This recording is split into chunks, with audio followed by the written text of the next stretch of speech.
Perlas del libro de Jeremías. Jesús le dijo a sus apóstoles: les he dicho antes de que suceda, para que cuando suceda, ustedes crean. Juan 14, 29. Buen día. Damos gracias a Dios por permitirnos ingresar al estudio del capítulo 30 del libro de Jeremías.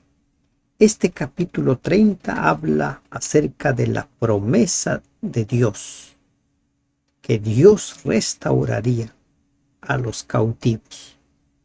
Dios promete que los cautivos volverán. Los libros proféticos son un desafío para los incrédulos, porque no tienen forma de explicar cómo es que se anuncian hechos que sucederán dentro de muchos años. Este capítulo 30 nos habla acerca de la restauración de Jerusalén. Nos habla acerca de la restauración del pueblo de Dios. Aún todavía no se había destruido el templo. Aún todavía la resistencia de Sedequías estaba allí. Pero ya Dios está anunciando la restauración. Cuando leas los libros proféticos, recuerda, trata de ubicar en qué momento se está dando el mensaje. Para quienes creemos en Dios, capítulos como estos, los libros proféticos, lo que hacen es ayudarnos a afianzar aún más nuestra fe en Dios. Palabra de Jehová que vino a Jeremías diciendo: así habló Jehová, Dios de Israel, diciendo: escríbete en un libro todas las palabras que te he hablado. Se ordenó al profeta que escribiera lo que le había sido revelado en cuanto a la restauración de Israel. Esto lo encontramos en los capítulos 30 y 31 del mismo autor del libro de Jeremías. El profeta registró estas promesas de futura restauración inmediatamente después del intercambio de cartas del capítulo 29. Porque he aquí que vienen días, dice Jehová, en que haré volver a los cautivos de mi pueblo, Israel y Judá. Qué interesante. Israel, recuerden que eran las 10 tribus del norte que desaparecieron cuando los asirios los invadieron y mandaron a todos sus habitantes al exilio, y esas tierras lo habitaron con gente de otras naciones. Ahora la promesa es: haré volver a los cautivos de mi pueblo, Israel y Judá. Para Israel también tendría que cumplirse esos 70 años de la cautividad de Judá. Y los traeré a la tierra que di a sus padres, y la disfrutarán, esa tierra prometida a Abraham.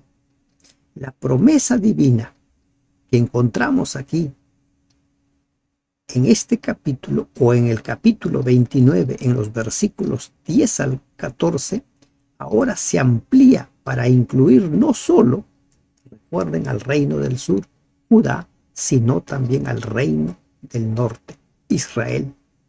La simpatía del profeta no solo acompañaba a los cautivos en Babilonia, sino también los que se encuentran en Asiria y en las ciudades de los medos, como lo leemos en 2 de Reyes 17, 5 y 6.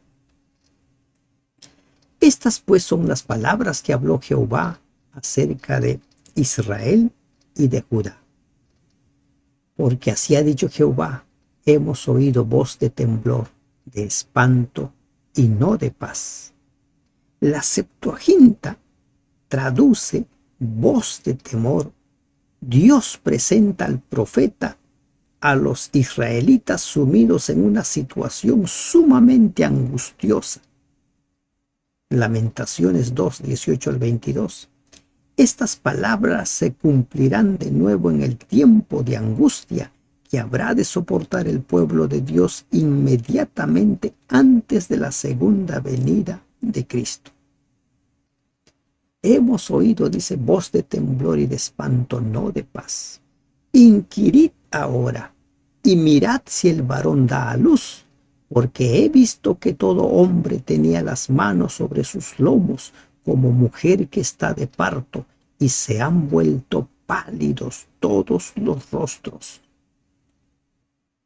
Es imposible describir en forma más gráfica los terribles sufrimientos de los hombres, compararlo con los dolores de parto.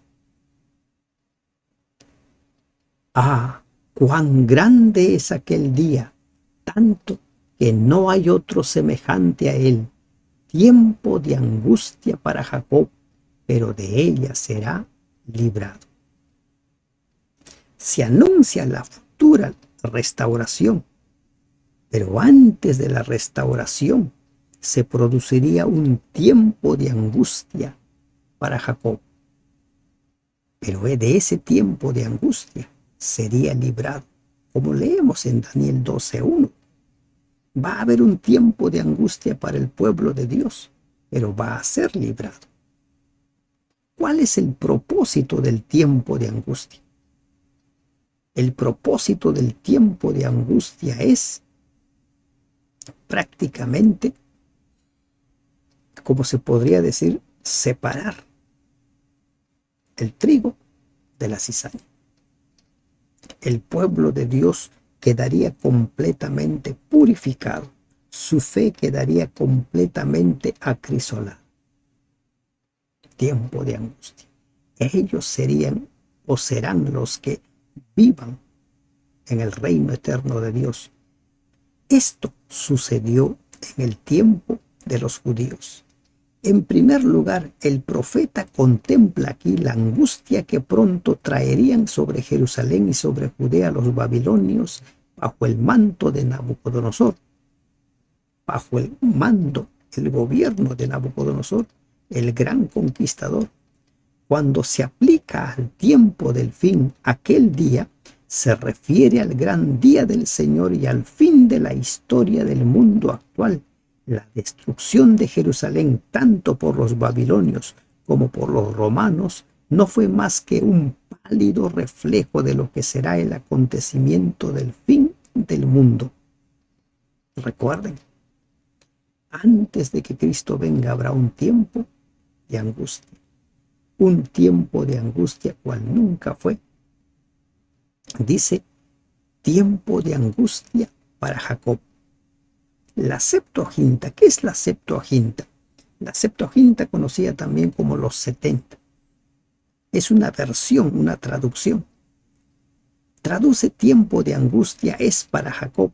Jeremías ilustra la intensidad de la experiencia por la cual Israel habría de pasar, comparándola con el caso de Jacob cuando luchó con el ángel.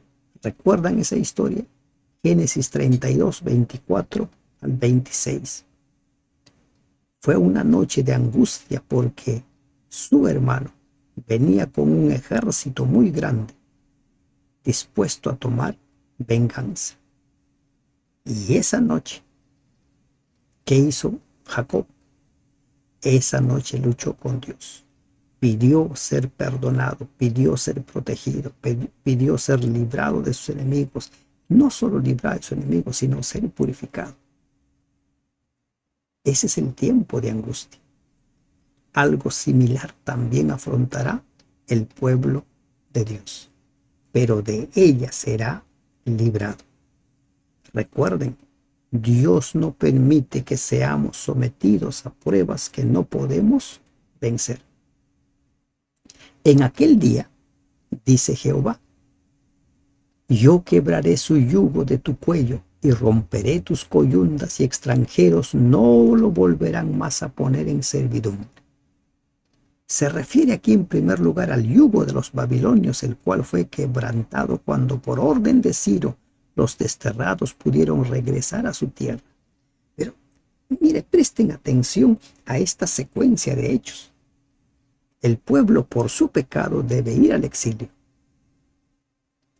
para entender la gravedad de su pecado, deben pasar por un tiempo de angustia como la de Jacob. Y después de ello viene la restauración. Sino que servirán a Jehová su Dios y a David su rey, a quien yo les restauraré. David su rey, cuando habla de David su rey, recuerden que el pueblo esperaba al hijo de David.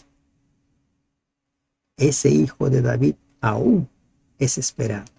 El hijo de David que se sentará en su trono es Jesús.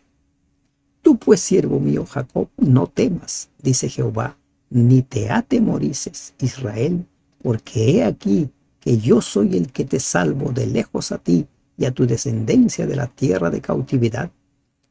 Y Jacob volverá, descansará y vivirá tranquilo, y no habrá quien le espante.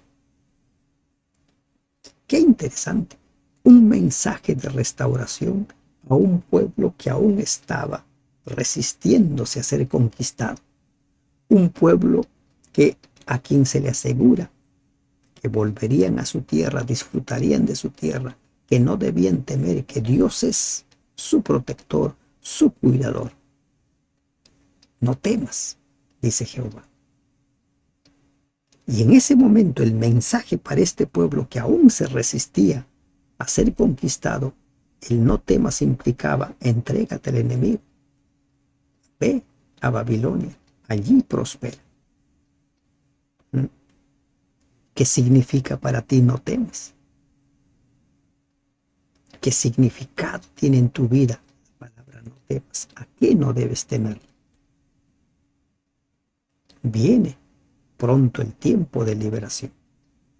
Porque yo estoy contigo para salvarte, dice Jehová, y destruiré a todas las naciones entre las cuales te esparcí, pero a ti no te destruiré, sino que te castigaré con justicia. De ninguna manera te dejaré sin castigo. Dios es misericordioso, Dios es perdonador, pero todo pecado tiene consecuencias. Aquí Dios pronuncia a su pueblo la certeza de que a pesar de que por su transgresión ha debido castigarlo, pero también le asegura que lo restaurará cuando haya aprendido la lección de la obediencia. Por causa de su amor no destruirá a los suyos como destruiría a los paganos opresores de su pueblo. A ti no te voy a destruir, pero te voy a castigar. El pueblo de Dios sufre las consecuencias de sus pecados, pero Dios siempre está ahí para mostrarle la salida. Dios siempre está ahí para ofrecerle perdón y liberación. Porque así ha dicho Jehová: incurable es tu quebrantamiento y dolorosa tu llaga.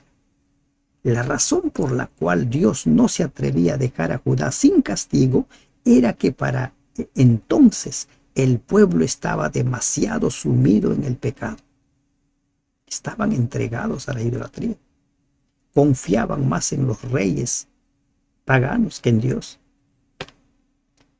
Cuando las razones, cuando las palabras ya no surten efecto en las personas, es cuando llega el tiempo de la prueba de fuego. Así como sucedió con el rey Manasés, un rey entregado al pecado. Dios permitió que fuera llevado preso, y allí en la prisión levantó la mirada y buscó a Dios. No hay quien juzgue tu causa para sanarte, no hay para ti medicamentos eficaces. Judá había sido abandonado por sus amantes y ahora se encontraba sola, pues se había apartado de Dios. No había quien, no hay quien juzgue, no hay quien te sane, no hay quien te cure. No hay para ti medicamentos eficaces. La traducción literal de este pasaje sería: para úlcera, curaciones, saneamiento no hay para ti. Y la versión Jerusalén lo traduce: para una herida hay cura, para ti no hay remedio. Miren la forma como traduce la versión Jerusalén.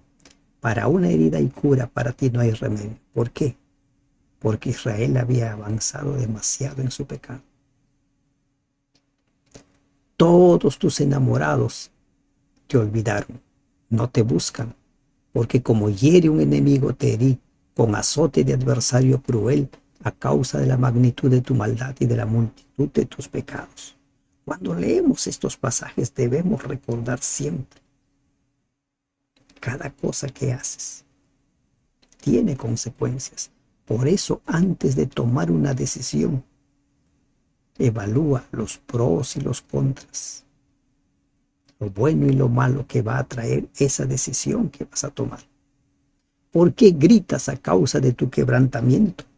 Incurable es tu dolor, porque la grandeza de tu iniquidad y por tus muchos pecados te he hecho esto. Porque por la grandeza de tu iniquidad, muchos pecados. Y le dice, ¿por qué gritas? ¿Por qué te lamentas? Una gráfica descripción de la situación lamentable de Judá, que está enferma y herida. Solo nosotros podemos imaginar lo que ellos pasaron cuando fueron invadidos, cuando fueron conquistados, cuando vieron el templo que tanto amaban ser destruido. Solo podemos imaginar. Pero serán consumidos todos los que te consumen y todos tus adversarios. Todos irán en cautiverio, hollados serán los que te hollaron, y a todos los que hicieron presa de ti, daré en presa.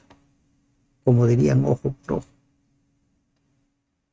Los que abusaron de su pueblo, los que los oprimieron, también serían juzgados. El instrumento de Dios no debe perder de vista que es un instrumento. Y lamentablemente los babilonios perdieron de vista eso, así como los asirios. Y se le dice a los asirios, ustedes son un instrumento. Por eso han conquistado muchos pueblos. Lo mismo pasó con Babilonia. Pero en la historia de Nabucodonosor encontramos algo diferente.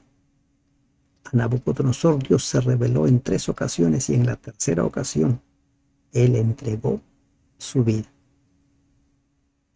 Mas yo haré venir sanidad para ti y sanaré tus heridas, dice Jehová, porque desechada te llamaron diciendo, esta es Sión, de la que nadie se acuerda.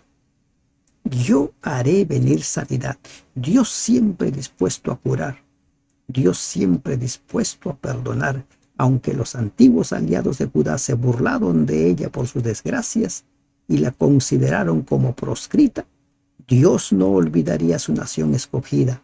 Con amor sanaría sus heridas.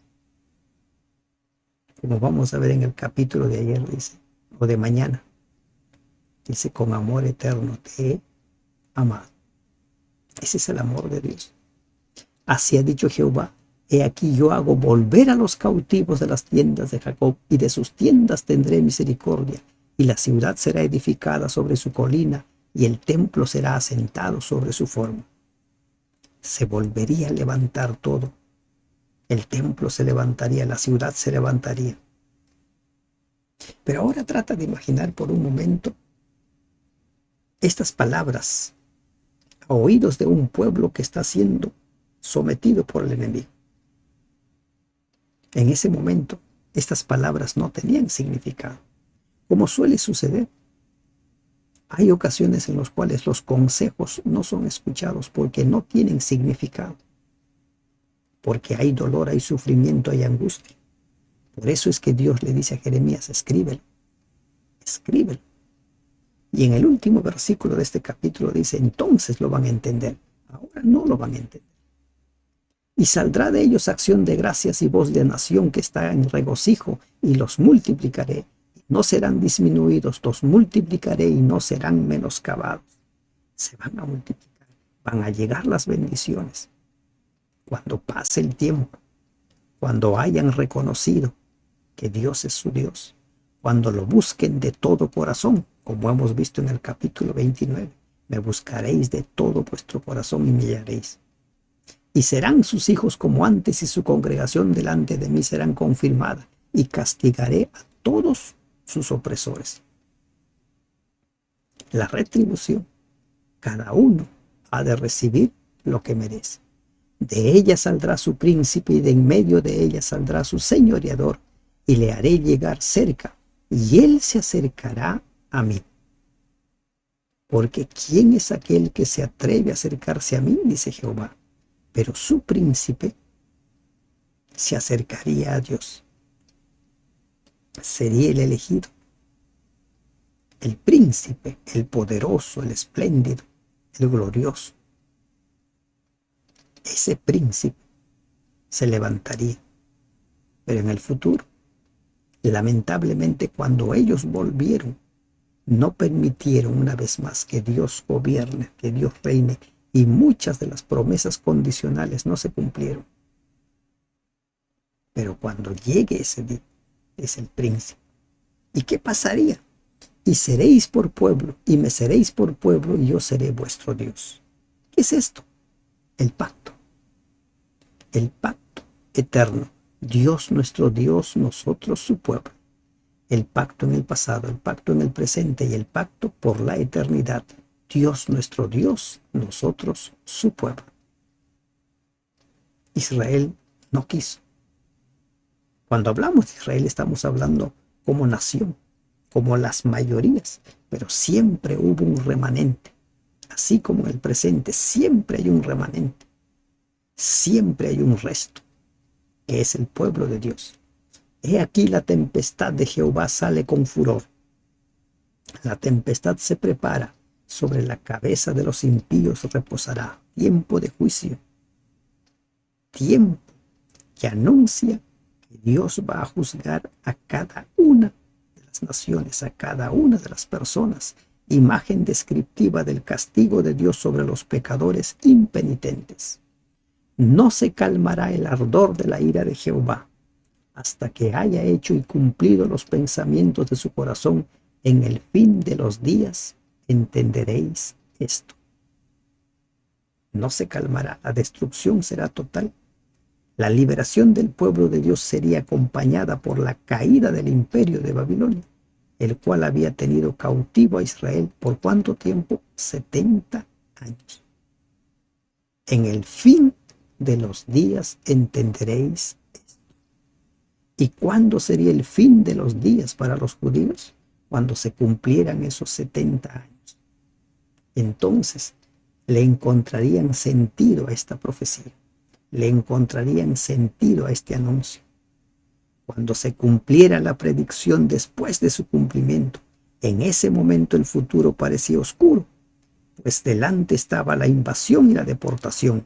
El cumplimiento de las gloriosas promesas parecía casi increíble, pero el futuro confirmaría los misericordiosos propósitos de Dios.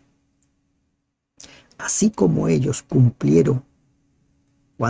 entendieron cuando se cumplió la profecía, muchos de los que hoy aún dudan de la segunda venida de Cristo, si se mantienen firmes, si se mantienen allí prestos a ser guiados por el Espíritu Santo, cuando vean a su Señor venir en las nubes de los cielos, entenderán. El futuro glorioso anunciado para Jerusalén no se cumplió como tal, pero el futuro glorioso para el pueblo de Dios, cuando Cristo venga a establecer su reino, se cumplirá tal cual. Vendrá el Hijo de David, vendrá el Mesías, vendrá el Cristo para establecer su reino eterno. ¿Quieres estar en ese reino? Prepárate para el encuentro con tu Señor. Que Dios te bendiga.